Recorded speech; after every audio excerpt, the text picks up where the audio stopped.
Bienvenidos a Operaciones Básicas. Vamos a estar viendo en este tema principios básicos de la conservación de la masa y energía para las carreras de agroalimento de la Facultad de Ciencias Agropecuarias de la Universidad Nacional de Córdoba.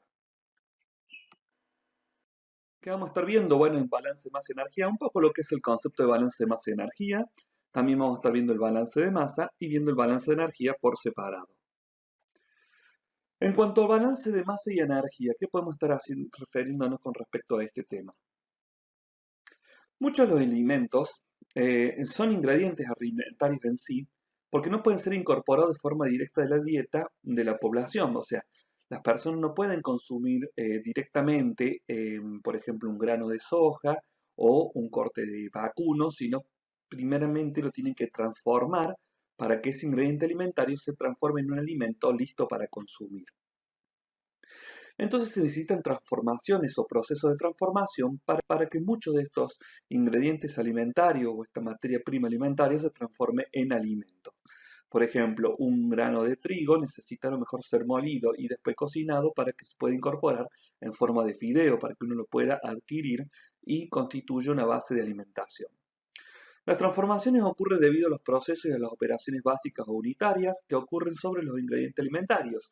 Es decir, estos ingredientes, por ejemplo el trigo, yo le voy a aplicar a estos granos de trigo diferentes operaciones básicas para transformar en un proceso en donde yo puedo lograr a lo mejor una molienda primero para obtener la harina y posteriormente un segundo proceso de transformación para esa harina transformarlo en fideos. Esos son ser fideos secos, duros, los cuales voy a necesitar otro tercer paso de transformación que es la cocción, que eso ya lo va a realizar a lo mejor el consumidor, el adquiriente del producto en su casa, para que se transforme en un alimento listo para consumir.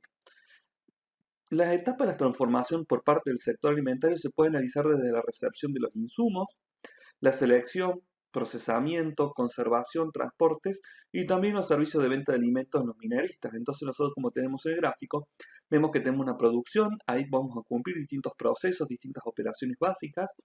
En el procesamiento también vamos a tener diferentes procesos que llevar a cabo, por lo cual van a necesitar un conjunto de operaciones básicas para poder generar ese proceso, que después va a llegar a la distribución, también incluye otra serie de procesos la distribución, para que después pueda ir a dos tipos de venta minoristas.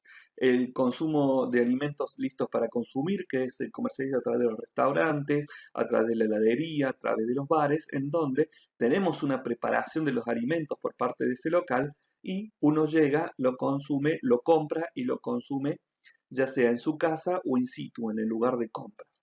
Después tenemos la venta minorista, donde los alimentos no están en la mayoría, en muchos de los casos, listos para consumir, sino que necesitan posteriormente una transformación, como por ejemplo un supermercado que venda un fideo seco en envase, un arroz.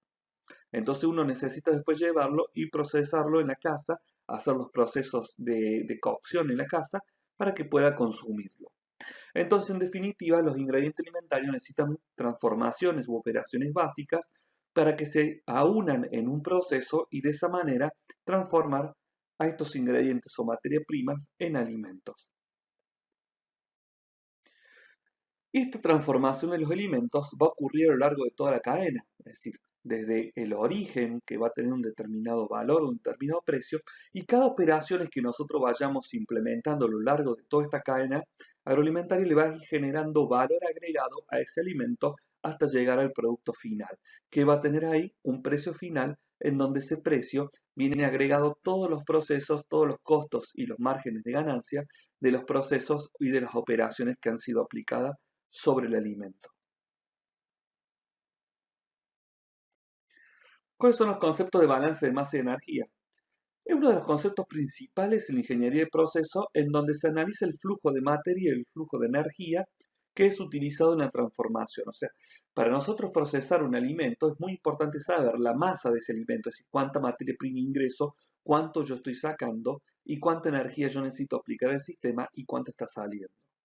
Se puede aplicar a nivel de industria, cuando vos haces un análisis completo a nivel de toda la industria, donde vos ves todos los procesos que se están arribando y calculas todos los flujos de masa y todos los flujos de energía de todos los procesos que están llegando, como también podés evaluar un solo proceso en particular o una sola operación básica, dependiendo de cómo nosotros diagramamos el diseño de flujos de ingresos y egresos. Lo más común, lo más adecuado es calcular en una operación, sumar todas las operaciones que hace el proceso y sumar todos los procesos para ver a nivel industria. ¿Cuál es la finalidad que nosotros vamos a tener si hacemos concepto de balance de masa y energía? Bueno, nosotros vamos a, este balance de masa y energía nos va a permitir conocer cuáles van a ser los caudales, o sea, las cantidades de masa y las necesidades de energía que va a aportar o que va a necesitar estos procesos de esta industria. De esta manera, sabiendo nosotros lo que vamos a necesitar y lo que se va a demandar, vamos a poder generar los estudios de viabilidad de los proyectos contemplados y también las alternativas que nosotros podemos tener.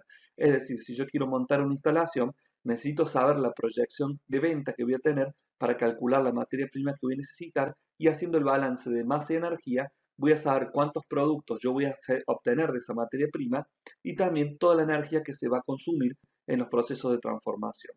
De esta manera me va a influenciar el tamaño de la instalación que puedo llegar a lograr, el tamaño de los equipos que voy a necesitar utilizar y las necesidades de los servicios para aprovisionarme de energía o suministros de agua, etcétera, para que ocurran estos procesos. Entonces, esta es una manera de nosotros poder hacer la escalada, digamos, de la industria, es decir, calcular el tamaño que nosotros necesitamos. Podemos partir de dos maneras distintas. Podemos partir de una previsión de proyección de ventas, en donde nosotros ya calculamos la industria en base a la proyección, o podemos ver cuánto podemos producir en base a los equipamientos y el tamaño de la industria que ya tenemos. Estos balances de masa y energía nos permite saber, por ejemplo, en este caso, cuál de los dos evaporadores para pasta de tomates deberemos seccionar. Ahí tenemos uno muy grande, consistente en varios procesos, en varias operaciones, entonces tienen varios equipos para realizar las operaciones de concentración por medio de la evaporación de estas pastas de tomate, hasta obtener una pasta, digamos, a partir de estos tomates molidos. O podemos utilizar, como tiene la imagen de abajo, un evaporador mucho más pequeño. ¿Por qué? Porque eso lo va a demandar la cantidad de materia prima y de producto que yo necesito. Acá dependerá la cantidad de materia prima que recibamos, de la capacidad de la materia prima disponible para que se pueda comprar, o sea, también no es la cantidad que yo puedo tener o ingresar, sino también la cantidad que está disponible en el mercado para que yo pueda comprar.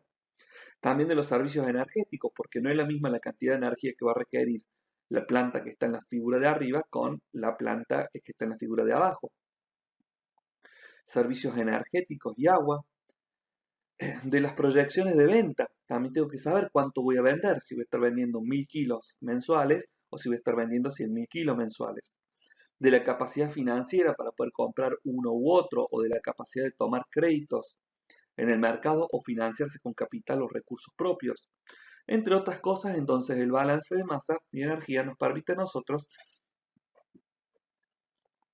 evaluar en base a todos estos fundamentos si realmente es factible un tipo de industria u otro tipo. Los equipamientos o instalaciones industriales se realizan en base a la proyección de especificaciones propias. ¿De dónde van a salir estas especificaciones propias? Y bueno, va a depender de lo que nosotros buscamos y del otro conjunto de condiciones que nosotros tenemos, como por ejemplo qué equipos disponemos, qué instalación, el tamaño del lugar donde van a estar esos equipos, el tamaño para la materia prima, donde la voy a guardar, el tamaño para los productos que salen elaborados, si es adecuado o no, y de los servicios que nosotros dispongamos. Si no tenemos de una provisión correcta de energía, no podemos disponer de una planta que consuma muchos kilowatts porque no va a tener una corriente de energía, una potencia eléctrica adecuada para el tamaño de nuestra planta. Entonces, a lo mejor es muy difícil montar infraestructura para ese tamaño en la región donde nosotros nos encontramos. Y es preferible trabajar entonces con condiciones más pequeñas si es adecuado ese lugar. Y si no, tenemos que montar nuestra fábrica en un lugar donde tenga esa línea y transportar la materia prima hasta ese lugar.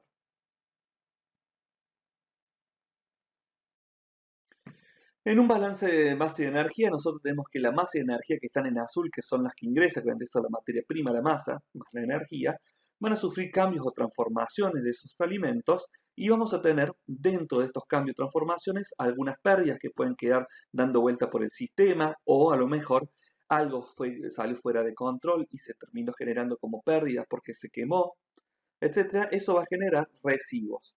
A su vez también vamos a perder masa a través de los vapores que se van a estar eliminando, por ejemplo, de agua, y también a través de la cocción que va a estar desprendiendo dióxido. Entonces, de esa manera, nosotros ahí evaluamos que se están perdiendo masa. Y también podemos tener pérdidas en energía. Y ya vamos a ver, cuando veamos un poco la energía, a qué llaman pérdida de energía. En términos genéricos se denominan pérdida de energía porque es una energía que nosotros no vamos a utilizar. Entonces podemos tener disipaciones o puede ser que esté en el alimento y que después el alimento se tenga que enfriar. Entonces ahí estoy perdiendo también energía. Y después vamos a tener el producto elaborado. Entonces, sumando los productos elaborados, que es la masa elaborada, las pérdidas de masa que pueden venir por los residuos, los vapores o el dióxido, más las pérdidas de energía por disipación en el alimento, eso tiene que ser exactamente igual a la cantidad de masa y energía que yo estoy proveyendo. Ojo, masa no es únicamente el alimento nomás, sino que también podemos hacer un balance de masa y energía con respecto a los envases, las etiquetas, etc. Balance de masa. Bueno, se basa en la conservación de la materia, es decir, que la materia no se crea ni se destruye. O sea, la masa no puede ser modificada porque no se puede crear ni destruir. Sin embargo, su composición puede ser alterada de una forma u otra, es decir, yo puedo cambiar las características de esa masa, por ejemplo, pasar parte de esa masa a estado de dióxido gaseoso porque le apliqué mucho calor y quemé algunos componentes que fueron transformándose en componentes volátiles. Acá tenemos la imagen de un sistema abierto sin acumulación, es decir, que si ingresa por la parte inferior 1 kilogramo por segundo, yo tomando de la parte media 1 kilogramo por segundo. Es decir, este sistema está abierto, el componente del sistema acumulado, digamos, no hay, sino que los componentes del sistema se mantienen constantes, pero no hay acumulación. Entonces, ¿cómo se expresa acá la ecuación de balance de masa? Es decir, la materia que ingresa al sistema, es decir, 1 kilogramo por segundo, es igual a la materia que sale del sistema. Y en este caso es 1 kilogramo por segundo, más la materia que se acumula en el sistema. En este caso, yo tengo un sistema abierto sin acumulación, por lo cual la materia que se acumula en el sistema, ¿cuál va a ser? Y en estas condiciones sería cero. ¿Por qué? Porque no hay materia que se acumule. Todo lo que ingresa es equivalente a todo lo que sale. Entonces la materia que ingresa al sistema es igual a la materia que sale del sistema de este tanque. No hay acumulación en el sistema. ¿Y la materia que sale del sistema, bajo qué forma puede salir la materia que sale del sistema? Puede salir como materia del producto. Si ahí sufre alguna transformación, puede ser la materia del producto, más la materia que se puede perder porque no cumple las condiciones adecuadas, entonces yo termino eliminando, pero yo tengo que contar también los kilos que se pierden, más la materia en forma de agua, es decir, los vapores de agua. ¿Por qué? Porque yo puedo estar aplicando un proceso térmico, entonces voy a estar deshidratando y eso es una pérdida de humedad, por lo cual también se tiene que considerar esa agua que yo estoy perdiendo. Y también de gases, si sufre alguna reacción, por ejemplo, de Maillard, y parte de esos azúcares se caramelizan y esa caramelización genera componentes volátiles que terminan yéndose del envase del producto en la producción, en la transformación, en la operación que está realizando, entonces también voy a tener una pérdida porque se están migrando carbonos volátiles. En un sistema, esto funciona en un sistema abierto. ¿Por qué los balances de masa? Porque en un sistema cerrado no hay flujo de masa o materia, por lo cual el valor es constante a lo que ingresó al sistema antes de ser cerrado. En un sistema cerrado yo le incorporo la masa, lo cierro y de esa manera lo mantengo cerrado, por lo cual no hay una pérdida de masa porque al ser un sistema cerrado no atraviesa las fronteras del sistema.